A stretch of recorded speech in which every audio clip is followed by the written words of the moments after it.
welcome. We are so excited. This is episode 18 of Stall Talk. Stall Talk's a little show we do every Tuesday, and we have a really cool guest today. I've waited for so long for this week so that we could coordinate with her schedule. I want to take you back to November, Waco, Texas, WPRA finals. It was so cold. It rained. We had a huge drought in Texas, pretty much, the whole summer, and big hay shortage. Well, it seems like the heavens just opened up and it all poured down on Waco, Texas that weekend of WPRA finals. And the bubbliest barrel racer in the WPRA made my whole week. It didn't matter that it was cold. It didn't matter that it was pouring down rain and we were all freezing. I was walking back up this huge corridor to the alley. We were getting ready to produce the top 15 challenge. And I thought, I should take an opportunity to interview some of these barrel racers. What a godsend. I run smack into Pascal Sylvain, and you had just made your run. So you were in the finals. You made it to the short go of the permit race, correct? Yes.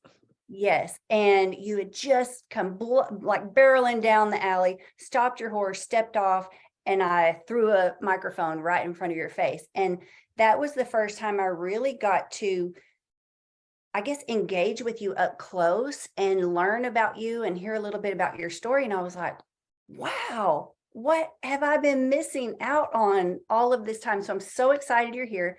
Pascal Sylvain and my co-host, Martin Patella of lifeenthusiast.com, our moderator, Lori Roth, and we've got some interactive members here from Stall High. Welcome, everybody. Pascal, have you always been so bubbly? How do you do it? I think yes, I've been always positive, but I feel it's something I remember, like when I'm 33. So when I was in my early 20s, it's something I really want to change because I was negative and stuff. And when I did that mental change, God opened me so many doors in life, and and now it's the way to go for me. It's not fake. It's just like you get through all the worst day of your life, so you can go through what's going on right now. It's not going to be easy, but you can go through it. Mm-hmm. Well, you make it look easy. It's not. I think if for people who just meet you or they get to see you, as a passerby at a rodeo or a barrel race or at one of your jewelry events, they might think, oh, well, like I could never be like her. Like she must have been born that way. She's so outgoing and she's so positive and so optimistic. Were you aware that you were negative, or did something happen to point that out? I think I was just in point of my life. I believe you belong somewhere in life. Okay. So I'm born and raised in Canada, Quebec, French. It's the accent. And I was working as a social worker there for child services for 3 years. I have my bachelor degrees. I thought everything in my life was lined up, all by the book thing. But I was not very happy till I decided to say, you know what? I always wanted to come at least 6 months in Texas, come ride some horses, learn the lifestyle and everything, because I always been in the battle horse industry-ish, but like not like those are what we have here, but like in my head I thought. And I did it, and I just persevered through that goal. And I find out that every time I was positive, it was bringing me more positive thing than when I've been negative, bring me negative thing. So just real quick, you said I was in the barrel industry-ish. It's not the same. So for people who haven't had an opportunity to come to the States or come to Texas, because you live in a hot spot for rodeo. Yeah. How is it different? Well, so also the thing people need to understand, I'm from Quebec, which we have decent amount of rodeo, but I was for northern region where we have 3 rodeos and some play days. But after that, the closest one was always 8 hours drive, like the closest, if you wanted to do any circuit of any kind. So that's why, and also the knowledge, the people been here, like what I see is people been touching horses since they're little and did like a bit of this and a bit of that. Us, it was bar racing, or that's it, that's all. And the only knowledge, because this is before internet, like when I was teenager, internet started, but like book for Marta Juicy, that's all the knowledge we have access back then. And we had fun and everything, but I did learn a lot when I decided to come here. Is the competition the same? We do have good, decent horses, but I would say the amount of, like, of course, I think, I don't want to be bragging, but I think Texas is the place to be. It's a hot spot, like you said. But we do have some decent horses, but the quantity, like, look at like a jackpot, like yesterday in Kibi, like how many is in the 1D next to NFR qualifier? Like, it's, the competition is here and it's stronger, but I always say you need to hang with the best if you want to be the best. So that's what I did. All right. So when was your first WPRA entry? When did you decide I'm going to do this? I'm going to buy my WPRA permit and I'm going to go for it. Okay. So I'm going to do a short story. So I have a horse for 2 years and I have a lot of issue. And in March 2022, I broke my femur, my legs. And after that, I still tried with her, but it was just the end of our road together, right? And I said, I need to buy a horse. I'm going to just have fun with it. That was my whole goal. I just want to have fun and like be competitive-ish, but like I knew I didn't have the money to buy a 1D per rodeo finish horse. Like, so I find my little Devon and I love the stockyard. The stockyard is for me the closest rodeo of Quebec, because in Quebec, people in the rodeo are, it's festive. Like people, I love it.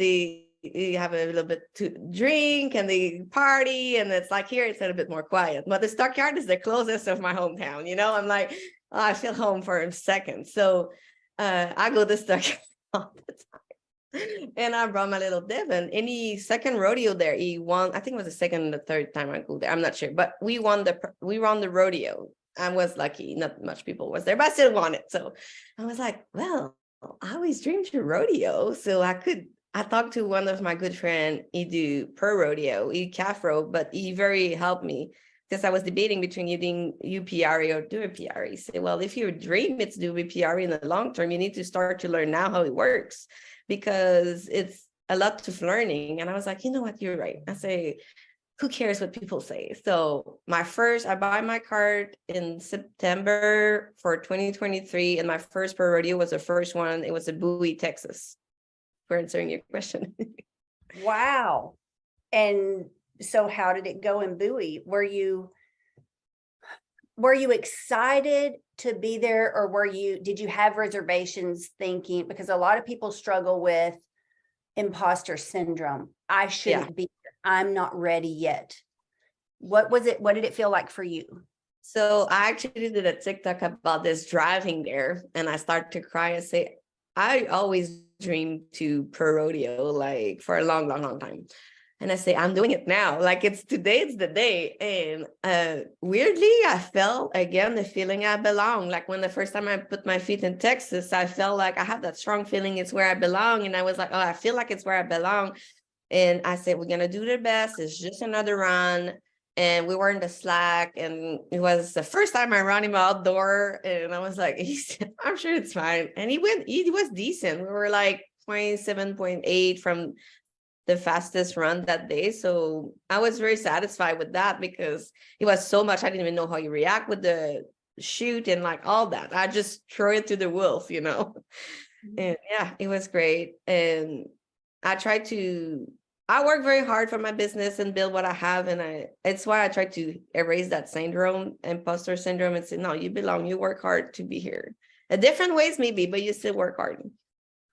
Okay, so I'm curious, like if we can get to the root of your positivity, and I'm going to include Martin here. So my co-host is Martin Patella.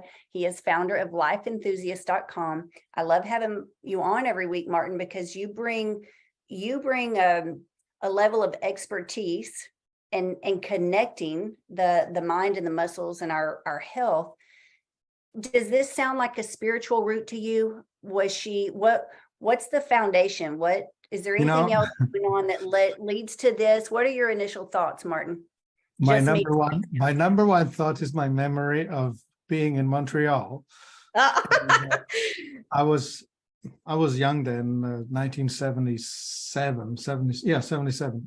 Anyway, I'm talking to people, just service people, secretary of an office or whatever, and I'm thinking they're coming on to me. And I just thought that, oh my gosh, these women are all over me. What's up? And then I realized, no, it's the culture. They are just friendly. They're warm. They just are welcoming. They just are, yeah, just Lovely. not reserved. They just put themselves out there for you. Yeah, makes sense. So So is that's that how I perceived the Quebecois, the French culture. They were just embracing everyone, right? So Okay. I find that when Pascal talks about her positivity, I think it comes to her from the culture. I think it's that the people in Quebec in general are warmer than others. Like I had the opposite experience in New York, where I'm walking down the street and it's like elbow in the side and get the F out of my way, and just totally selfish, self-centered, as opposed to the flip of out there for you experience. Okay, Pascal, rub off on me, please. Rub off on all of us. We want some of that. So that was my experience of the culture. I think the society, how they raise you, will have something to do with it. And you've discovered it with horses, how you train them, right? You get back what you put in. Yeah. Mhm. And I think with children, it's the same thing, right? If you get nurture and care, you will be self-assured more so than other ways. I mean, you can have negative experiences, especially when you hit high school. You will come into this terrain where it becomes very competitive and very negative, especially for Pascal's generation. I mean, this growing up with Facebook and whatever else on the phone, it has to be the hardest thing possible, Mhm. right? And Pascal, you mentioned that Cowtown was the closest reflection of your home environment. So do you feel like your culture helped prepare you for success?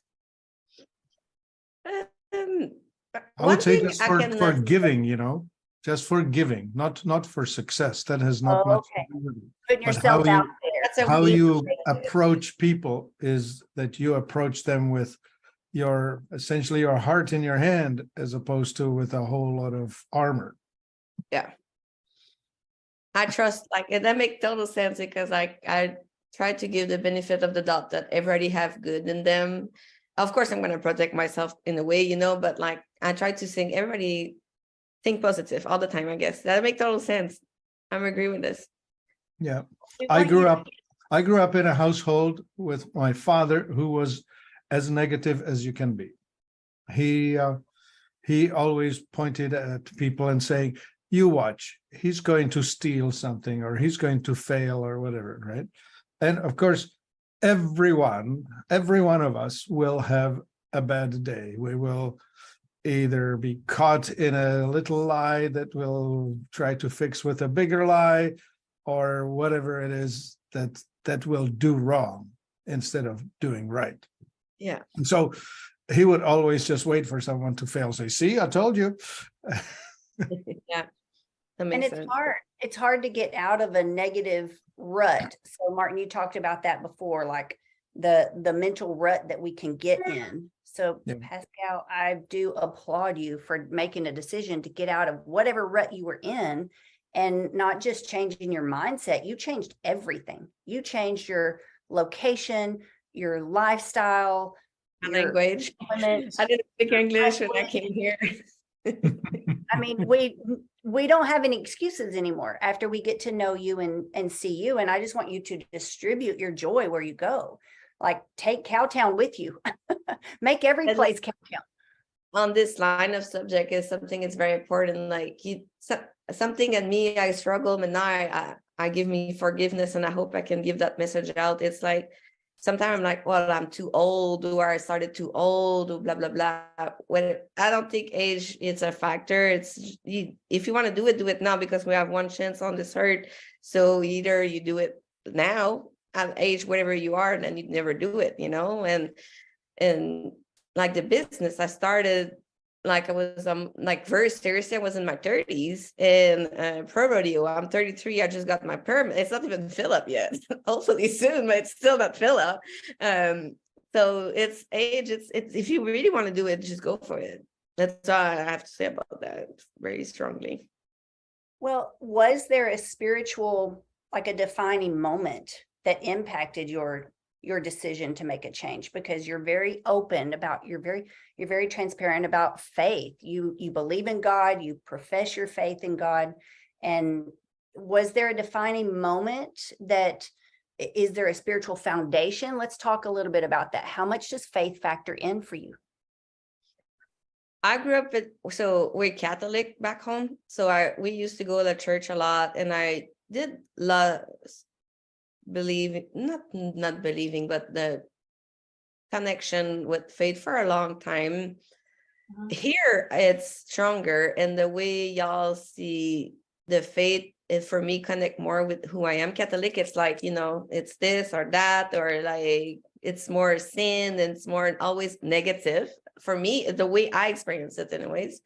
And here I love how we, like Cowboy Church example, how we talk about God. And I remember one thing was very marking for me. It's when I went to a funeral here. It was so different.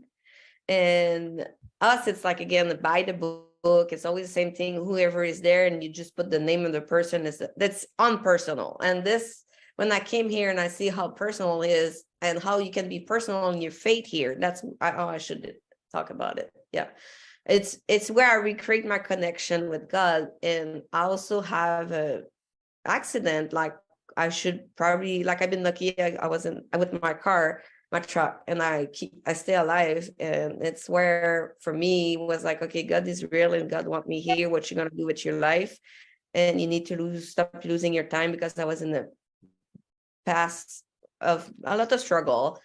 And it's where I just pick up all the pieces, and I went strong. And I never stopped working every day for my goal since that accident. And it's where, and I was like, God wants you here. What you gonna do with that life? You gonna waste it, or you gonna keep going what you want to do? But you need to work, you need to put stuff in place. Now people that look my life, they see how as a business go well, and she pro rodeo, and she buy a horse, and it looks so much fun. But I struggled, and I worked very, very hard for years. Like I worked at the casino after that for 90 days straight, just to be able to buy a truck, to pull my horse trailer. Like I bet, and it's okay. It was a part of my journey, and I want nobody to take pity of it, but just think about the goal. And now I embrace the journey too, because this makes me who I am right now. I can smile, and I go to that WPRA final, and then my horse trip, actually, when you saw me, and I was still smiling, because I was like, hey, I'm here. Like, what's the chances that, like, if I would have not worked hard, I would have never been stepping in this final ever. So Yeah. The show. And I'd like to last March. That is remarkable. Go ahead, Martin. I'd like to plug in the story of the transplant, of the immigrant. Okay. When you take yourself out of your culture, wherever you grew up, whatever you were, because you want something, you go after what you want. You go for better. You come with a lot of energy, because you gave up all the stuff that made you what you are, and you're transplanting yourself someplace new. And you need to work probably a lot harder than others. But at the same time, once you get this going, it's like a momentum, right? Like you just start having to build. And I mean, the story is replicated a million times. You hear it from all over. Immigrants and children of immigrants tend to do better than the people who grew up in the town. Aha. Well, because they have a lot to accomplish and a lot to prove. Yeah. Well, I'm starting to see, just in the barrel racing industry, because I've watched for several generations now, kids who are raised in it and born and rooted in the industry with every advantage and every opportunity to be a champion. Sometimes it's harder for them. It's easier for someone who didn't grow up with that foundation to step in, because they have fresh eyes. They're Mhm. not under the status quo is hard. And they do have to work harder to fit in because Pascal, I think you'll agree, it can be clicky. Yep. Like you I can And do fit agree. the ones that are in it are taking it for granted. sometimes. I believe that is very much true. And it's the status quo that's not working for us. Well, number one, we're not always willing to look and see and admit that it's not working. And if it's working like right now at this level, why change? So I think it's really hard to unlearn, to take responsibility and unlearn things. Whereas somebody who steps in new for the first time, they don't have the struggle of unlearning the wrong ways. You can step in and start fresh. So Pascal, Martin talked about momentum. Once you get going and once this momentum builds, when you had that accident and you seem to have like an awakening of your faith, how long did it take before you started seeing results of your transition, of either your prayer or your mental mindset? When did you start to notice that it was working? So I talked with someone very close to me, and because I told her, why am I not dead, blah, blah, blah, stuff like that. And she already talked hard to me. And that conversation, and the same day, like the 24 hours, I feel like, and I find out, I told myself, God wants you here. And I get up and I work to get out of the situation I was stuck in, build back what I have. And it went pretty fast. And every little reward, like you see, hey, I saved that, like I have a goal, like I make a plan. And with I have hand goals, like I have goals, still so many, but every goal have a little plan and a little step-by-step thing and a bigger word and a step-by-step thing, like everything go by step. And it's how I work it. Like I was looking at I still look at those big goals I see in my future, but I go step by step. You cannot go there to there. Did you have someone mentor you? Did you have, like, how did you know to break it down into little steps and treat it, as obtainable goals, so you didn't get lost in the weeds, so to speak? I watch a lot of podcast. I listen to a lot of podcasts, YouTube, self-development. Not all the time. It's a by period, and this really helped me in experience. And a lot of people influence me in a way. I don't have one specific I can name right now, but in the meaning, I didn't do it by myself though. No, it's not what I want people think, but it was like an influence of a lot of people at the same time. Let's talk about finance. Yeah. People want to know how do they get to where you are? You talk about this horse. Now, you mentioned before you started telling us about Devin, that's the gray horse we see you on, right? Okay. You mentioned I didn't have money to go buy a 1D finished horse, but then bam, you start winning right away. Yeah. How did that happen? I got lucky on this one. I want the people know I got lucky on that find because he was not advertised as is. He was advertised for the price I paid for. He was a good horse, and I know I have a lot of my friends or people I know say, I wish I could find a Devin. I got lucky. I want to put this out there, and they are there though.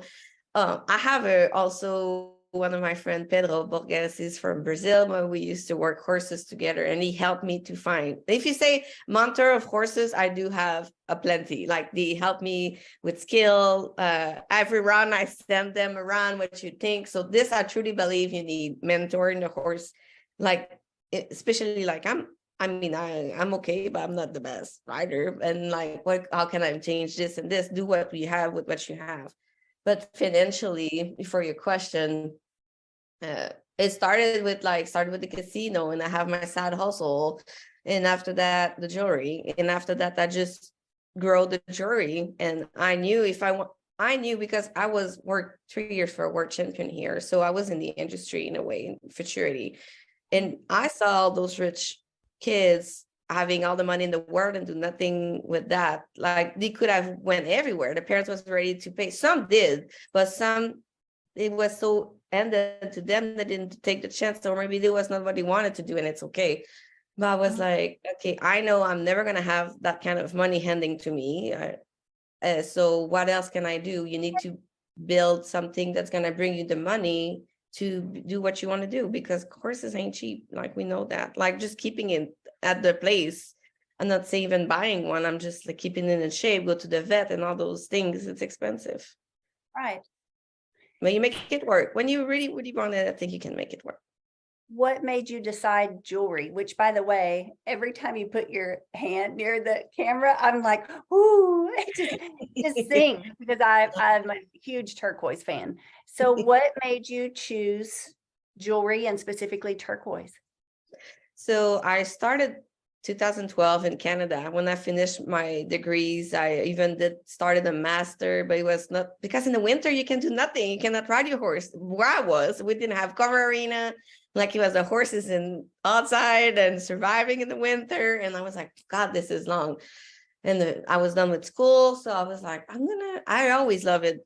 Fashion, like looking fancy or too much over the top. This is me. Like, I assume myself. And I started for fun to do jewelry, and I was looking everybody in the US and Texas style jewelry, because we have nothing then there. eBay was the only place you could buy stuff back then, like in 2012.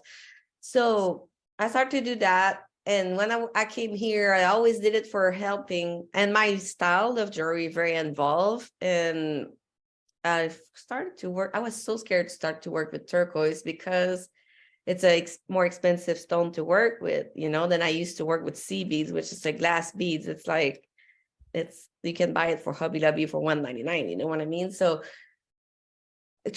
I trust the process and started, and people, it's where they hey, we like what you do. And I work a lot with this. And I don't know, maybe in 5 years, my style's going to change. I strongly believe I can do it though, because in 10 years I do that. So my style evolve all the time. So yeah. Where did you start selling originally? So Facebook back then, Facebook page was fun back then. It was easy to manage. After that, they block us. So like, we need to pay to be there. So I follow everything. I have Facebook group, my Instagram, Etsy. It was my first real platform. Create a website, create a wholesale website. I'm on Faire. And now TikTok. I'm a content creator now. You need to, when you sell online now, you need to be 50-50, like create the content and make the content, And yeah, Pinterest, being all social media as you can think about them, they're probably there. When do you sleep?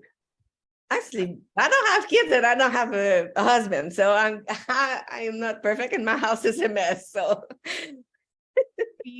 what does your horse schedule look like then? Because you've already talked about your schedule, which is pretty insane, just keeping up with the rapid growth of, how do you pronounce your business name? The Bijou Fab. So The bijou, jewelry in French. Okay. Jewelry. I can't even say jewelry, right? Bijou Fab. It's amazing. I'm so proud of you, and I'm so happy for the rapid growth. You were just at WESA. You were just at Dallas Market with your own brand and your booth, and it was just decorated beautiful. And you were there, and we walked by. You didn't even have time to really talk because there were so many people there. Yeah, I'm very blessed. I have a lot of people that love their brand, love the personality, I guess, the bubbly thing, and love you. That's why we want to support you. That's why we want something that you create, so that it'll rub off on us, right? And I saw your post about wanting now to be in National Roper Supply, NRS, which I think is a by the way, on their part.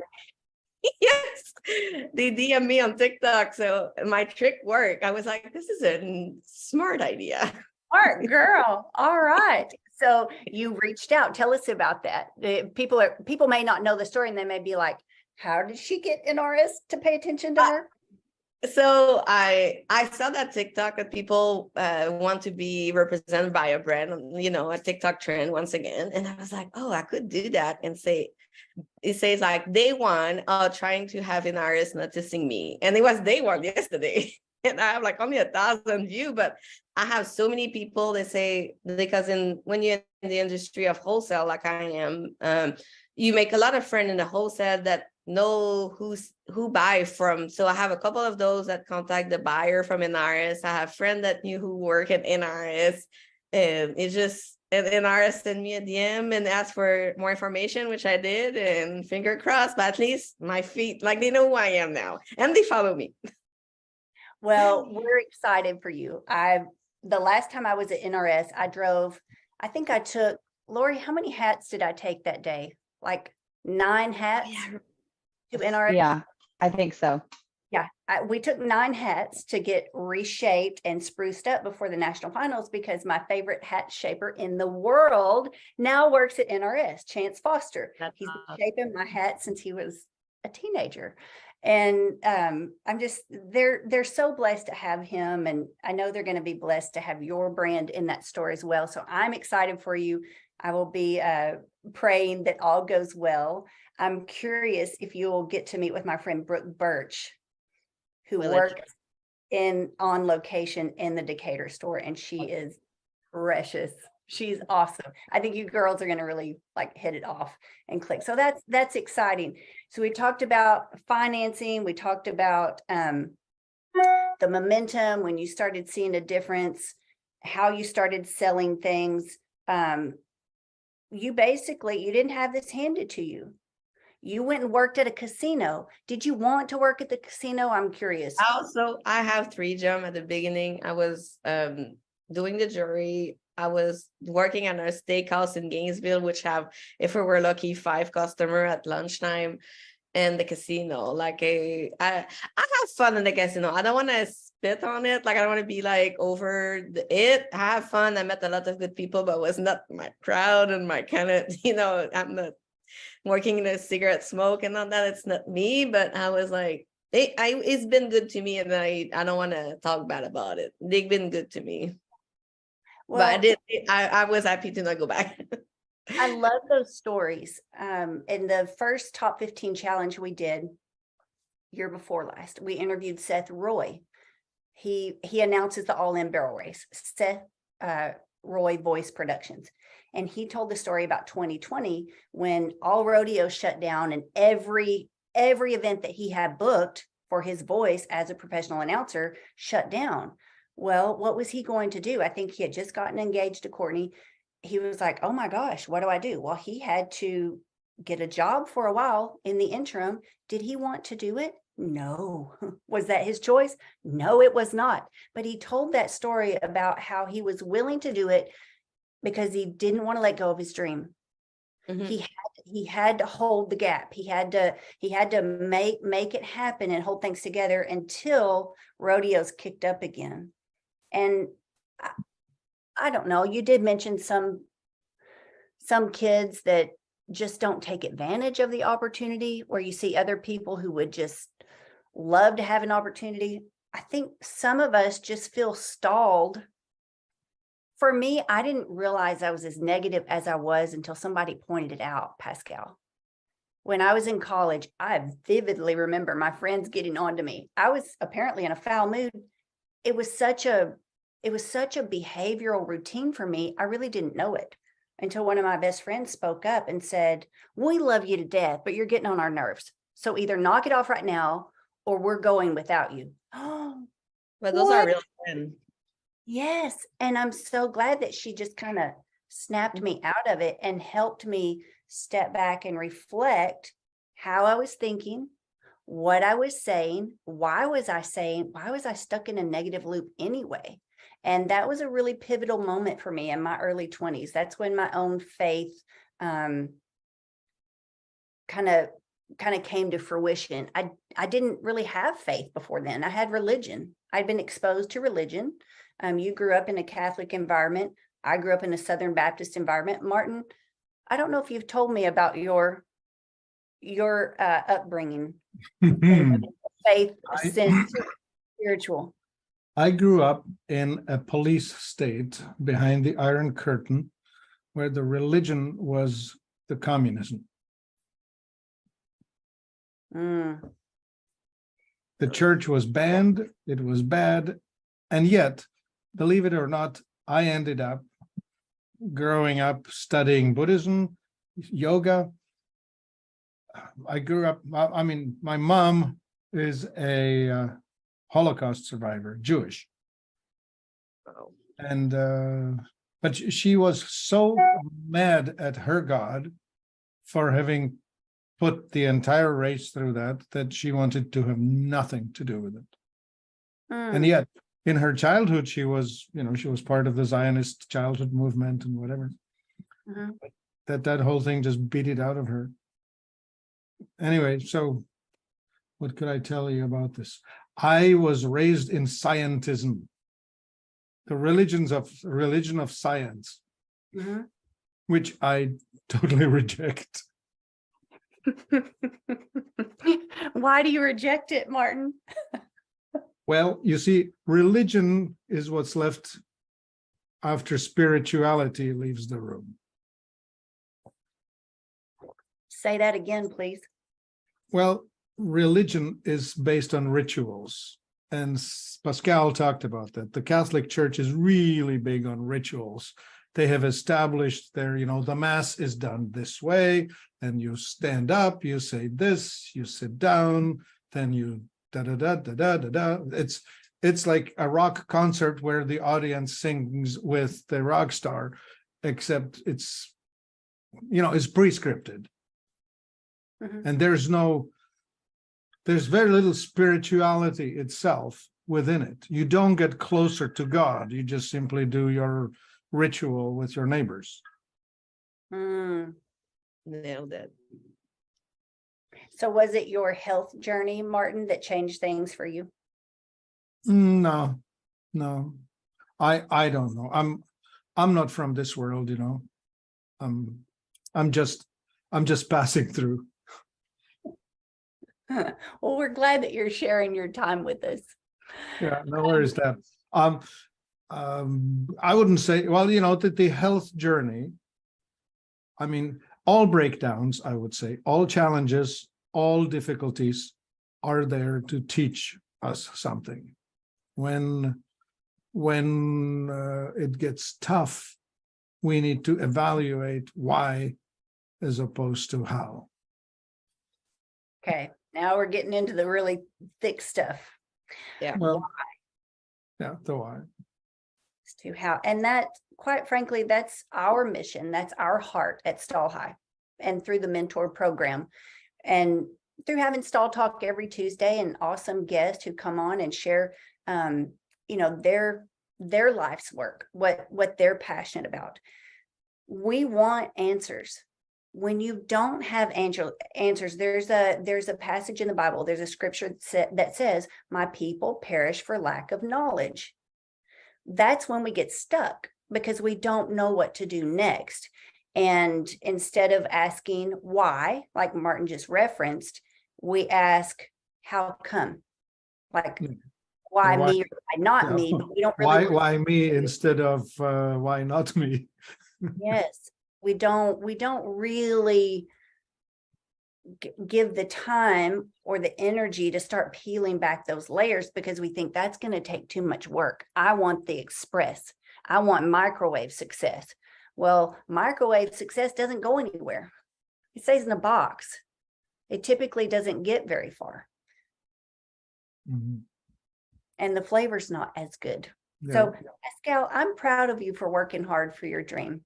Lori, do you have anything to input on this conversation? You've been in the background this week, been really quiet. Well, yes. So I think what he just said hits the nail on the head. That people, instead of asking why me, which is what we all have a natural tendency to do, that's a really good new and challenging thing to get yourself to, is to ask, why not me? I believe you're right. When you go through challenges and tough spots, my personal belief is that most of the time it is to build us up, right? To build our strength, build our resilience, teach us new things that are going to propel us into what we're supposed to be doing. And I think if you really, if you can get yourself to avoid throwing your hands in the air, but take a step back, take a, like you say, the 30,000-foot view and ask, okay, what am I supposed to learn from this? Why is this happening? What caused this? How can I grow and do better? I think that's where it's at. So asking why not me seems like a really far out there idea, but I think that's a great way to put it. And Yeah. knowledge is empowering. So when we do find answers, let's just take here every week, Tuesday for an hour, we put our heads together, we have a meeting of the minds, and we all walk away with something new. So we've all empowered ourselves by investing a few minutes, 60 minutes. And you would be amazed. I heard a story the other day, and this is really impressive to me, and I feel like I can relate in some way. It told a story about an entrepreneur that, I think he was a dentist, actually. He went to a conference in Japan, if I remember the story correctly. He listened to one technique. It was not his technique. It wasn't new to the world, but he brought it back to the States and he started incorporating it. And it caught on like wildfire. He had people flying from all over the country just to see him for this one procedure. And so that one conference, that one investment of one trip changed the trajectory of his life and his business, and like things started to happen for him. For me, it was one conference. One conference. I got so rocked and so challenged in my faith and the way I was going about presenting my faith to the world and what I was doing about business. Of all things, it was a conference on entrepreneurship for believers. So kingdom and entrepreneurship. And it really made me stop, pull back, and just rethink, why am I doing things this way? What's working? What's not? And what do I really want to accomplish when it's all said and done? Pascal, I love that you said that. I'm ahead of you, my dear, on the birthdays, on the birthday list. And you said you're not getting any older, neither am I. Make it happen. Don't accept the stall, guys. How can we help you? Stall High exists to help you rethink the way you're doing it now. And if we just help you take one baby step out of that stall, wherever you feel stuck or stifled, that's what this whole community exists for. Pascal, do you have any closing thoughts you want to share before we? Something that he said about why not me, like we talked a little bit in the more negative thing, but in the positive thing, if it resonates to me, is like, why not me going to do a PRA, doing stuff, or why not me having my business, and why not you, whatever, and then sir, whatever you want to do in your life there. It's vice versa too. It hit me very hard when you say that. So I appreciate that, because I remember I said that to me, hey, why not me? When I win my first check for rodeo, I was like, why not me? Like, I did it. Like, why not me? So yeah. How did you celebrate when you won your first WPRA money? What'd you do with it? Oh my God. But it was not that much. And I'm a little bit crazy about the vet. So I went on the vet bill stuff. And that's part of it, Yeah, I want my friend, Devin is my horse, he's my friend. I want him to feel good. Like, I ask so much from him. I need to make sure I put everything in place for him to feel good. Is there anything special that you do to keep yourself healthy?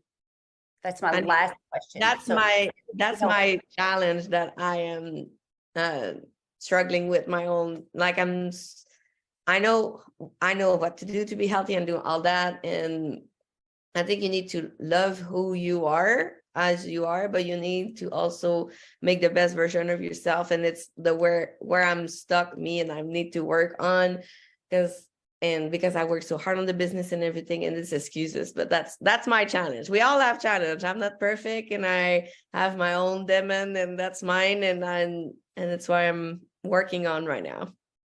That's what I help people with. I teach that. Yeah, and, well, I need to talk to you. And it's an interesting thing is what happens is that the culture that you grow up with could be wrong for you. So when you learned about food, it could be mismatched with your genetics. And then when you transplant yourself into this new terrain, again, the society offers shortcuts. Businesses in general sell you things that are the easy buttons. They are the easiest things to get, but they're seldom the right thing. You know, it's like the easy road is seldom the right road. Yeah. And the easy meal is not the healthy one. And, you know, the bag of chips that you can grab in a store on your way, so you can eat that on the way in the truck, is probably not contributing to health, right? And stuff like that. And so it will take preparation. My favorite teacher of personal development was Stephen Covey. And in his book, 7 Habits of Highly Efficient People, or Effective People, one of those things he said was always begin with the end in mind. So it's sort of visualize yourself on the other side of the river being the whatever's between you and where you want to be, and then build your bridge back, like in your mind, right? What are the steps I have to go through before I am like that? So, for example, if you want to be like slim like Kendra, you need to be asking Kendra, what does she do in her life? And you can emulate that, right? Like you can be, oh, what does she do? Oh, well, I'll do that. As And opposed to whatever doesn't support you. But then Kendra got her nose rubbed in her negativity, right? What did she need to learn about her mental states? Like we talk about that too, right? Acid versus alkaline. The overly acidic person gets a lot done, but is not so pleasant to be around. The more alkaline person is very friendly, jovial, and bubbly, but tends to be having a hard time getting out of bed in the morning. Things like that. I mean, we can manage that. Food can manage that. Supplements can manage that. And of course, we can manage it in our approach, right? The self-talk, what we say to ourselves, the words. Thoughts become actions. Actions become habits. Habits become character. All of this matters. You broke your pattern and became something that you wanted to be, right? Kendra talks about that. She broke her pattern and she became somebody else other than who she was. Like, you know, she was heading in this direction and then, oh, no, we'll change. We can be somebody else. yeah, We all have that choice. yeah, my culture, the way I was raised, I was heading in a direction I didn't want to end up. I didn't know how to get where I wanted to be. Did I really think it was possible? No, that's where faith factored in for me. But it is, knowledge is definitely power. The more I enjoy the learning process, the more answers I find and the more things that click and fit together. My mind's always thinking about my horses. Ooh, that's going to help me with my horse. Oh, that makes sense with how I used to feel with this horse. And I can't go back to that horse that I didn't understand at the time, but I can apply that right now to this horse that I have today. And I can be a better steward of my horses today. I can be a better steward of my opportunities today. Is my body older now than it was? Yes. We talked about that last night. Lori Herr in the interactive group. We're cognizant of that. So we have to make adjustments. We have to make sure that, like you said, Martin, prepare accordingly. Where's the end goal? That's why we're part of Stall High. Let's reflect on that. Pascal said she has like a little box, a little checklist. Okay, this is what it's going to take to get this step done. Don't try to get too much done in too early a time. Just those little baby steps, Pascal, and then things are going better than expected. Yeah, I want to butt in with this. There's a huge value in mentors, and coaches. And if you're lucky enough to meet somebody who can show you the way through either an example or guidance or whatever, then it just happens organically, like you just won the lottery. But sometimes you just meet somebody like Kendra who actually is making it her business, helping people with this particular thing. But it's never about the thing. It's about who you are as you're doing the thing. Yes.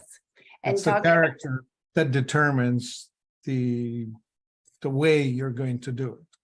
yes, and you really kind of threw me for a loop last week, Martin, when you said people that have their right hip presents high and forward, don't love themselves. Excuse me, come again, let me check my hips. Well, It's that, not, I didn't say it quite like that. I said it's the feeling of I'm not good enough that does that. okay. Well, that really had me thinking all week. Okay. What are the mental reasons? And Pascal, the audiobook that I've been listening to, this makes me think of you. Who we want to be, like visualize that. Where do you want to be in 5 to 7 years? See that, replay that in your mind. Like you said, build the bridge backwards. He also made an interesting statement, and Martin, I'm curious if you'll agree with this. People who are positive and people who are engaged, they are actively working toward their goals and their dreams coming to fruition. They tend to be physically healthier than those who are not. I have an analogy to that, which is this. Happiness is found in a pursuit of a worthy goal. And happy people tend to be healthier than the unhappy ones. Mhm. Negativity is projected onto the immune system. Fear suppresses repairs and health. Mhm. So when you're in the positive frame of mind, which happiness is, and it's found in a pursuit of a worthy goal, then number one, you need to have a goal. Number two, you need to have a commitment to pursuing it.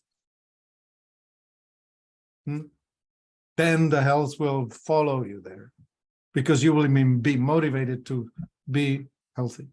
So Okay, Pascal, think big. what's the goal?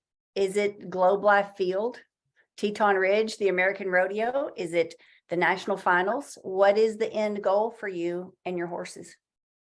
So I'm the manifest, like talking about what we want and see. I believe in that 100% what y'all were talking. But I'm still a little bit scared to say out loud the final big goal, because I believe in me, but not so much.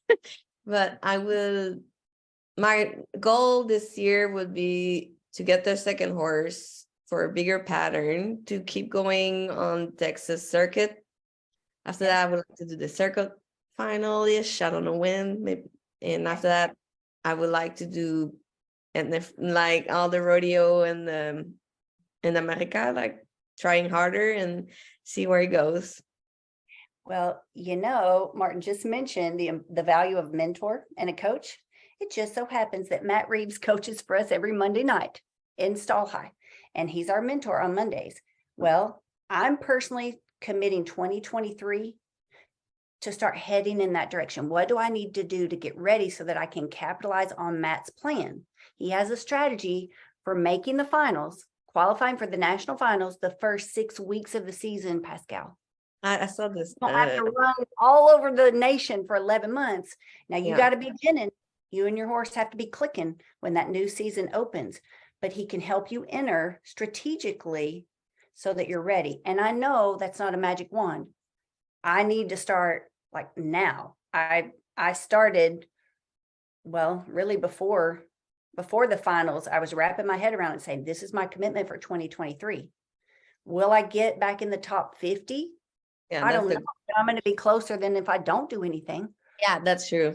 The closer you get to top 50, and I think after that you can have that strategy to like less rodeo is better for you and the horse for sure. Don't get me wrong. Amen, sis. Like Yeah. in the pocket and the financial thing too. You can buy another one and go do some Ruby buckle, something else. That's right. Well, thank you so much for spending time with us today. I know you've got a lot on your plate, a lot of jewelry to make. Yes. And bijoufob.com. Yes. Yes, for retail, yes. And if you know someone that owns a store like NRS, we also have close to 3,000 stores that carry our brand now. Woo, that's fantastic. Yes, Well, thank I'm really, really excited for you. You're welcome to come be a part of our mentorship class. If you want to show up on Monday and just listen to Matt and ask him questions like, where do I need to be entering this spring so that I can get into the top 50? He will help you like per month, per 6 weeks. Like that is his specialty. That's his expertise. And that's what he shares at Stall High. So we'd love to have you be a part of that. That would be fun. I'm gonna ask for the information. I'm gonna join y'all. All right, we'll make it happen. Excited to have you be a Just- part. Martin, Just to thank give you so a much. chance to plug me, we do Oh. that for health of people. We do coaching. We have a roadmap for getting from wherever you are to where you might like to be. And we can help people get there. It's just There- they need to engage. That's what it takes. There's the parallel. Yeah, make the decision to start doing something. It's not hard. You just have to be consistent. life-enthusiast.com. Thank you, everybody, for being here. Thank you, Martin. Thank you, Life Enthusiast, for sponsoring Stall Talk. You're making this possible as well so that we can reach more people. Pascal, thanks for rubbing off on us today. All that You're welcome. amazing joy and fun and energy. It's very contagious. So please keep sharing. We're Thank you. excited to follow your journey and we're excited to have you in Stall High as well. Thank you. All right, guys, thanks everybody for being here. Thanks if you're watching on YouTube, Facebook, TikTok. If you have questions, download the Stall High app. That's the easiest way we can help you. And from there, just contact us. If not, we'll see you again next Tuesday. Everybody be blessed.